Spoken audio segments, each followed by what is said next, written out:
Everyone सेवा नमस्ते welcome to my mini vlog. हिजो चाहिँ गोकर्णमा साकेला थियो, सो म र मेरो साथीले चाहिँ प्लान गरेका थियौँ साकेलामा जाने। साकेला भनेको चाहिँ चाडपर्व नभई एउटा पहिचान र अस्तित्व जनाउने जस्तो लाग्छ मलाई चाहिँ। सो हामी चाहिँ पुग्यौँ अनि त्यसपछि यहाँ स्टलहरू थियो।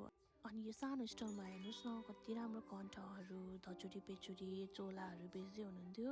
त्यो हेरेर हामी चाहिँ यतातिर लाग्यौँ। अनि यतातिर चाहिँ सिली नाच्दै हुनुहुन्थ्यो। अनि सिली नाचेको एकछिन हेरेर मलाई नाच्नु मन लाग्यो, त्यही भएर म पनि नाच्नु गएँ। अनि मेरो साथीले हेर्नुहोस् न, त्यहाँ धजुरी पेचुरी किन्छु भनेर हेर्नु न, कानमा पो लगाउँछ हौ, कानमा झुन्ड्याउने कहाँ लाउने भनेर भन्दै थियो। अनि मैले लगाइदिएँ। अनि त्यसपछि खाजा खानु गयौँ हामीहरू। कति मिठो देखेको छ गुवा, हेर्नुहोस् न साथीहरू।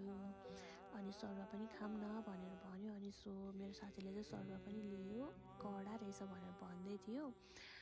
अनि म चाहिँ यस्तो कुरा खाँदिनँ, अनि त्यही भएर मैले चाहिँ खाजा मोमो सेकुवाहरू खाएँ। अनि हेर्नुहोस् न साथीहरू, साथीसँग यस्तो रमाइलो गर्दा गर्दै उसको कल आएर चाहिँ गयो घर। अनि मैले भाइलाई नि भेटीसँग भिडियो बनाउँदाखेरि चाहिँ मलाई घर नै आएको नि, अनि अलि लजाउनु न नाना भन्दै थियो। अनि त्यसपछि हामीले चटपटीहरू खायौँ। त्यसपछि फेरि सिली नाच्नु गएको हामीहरू।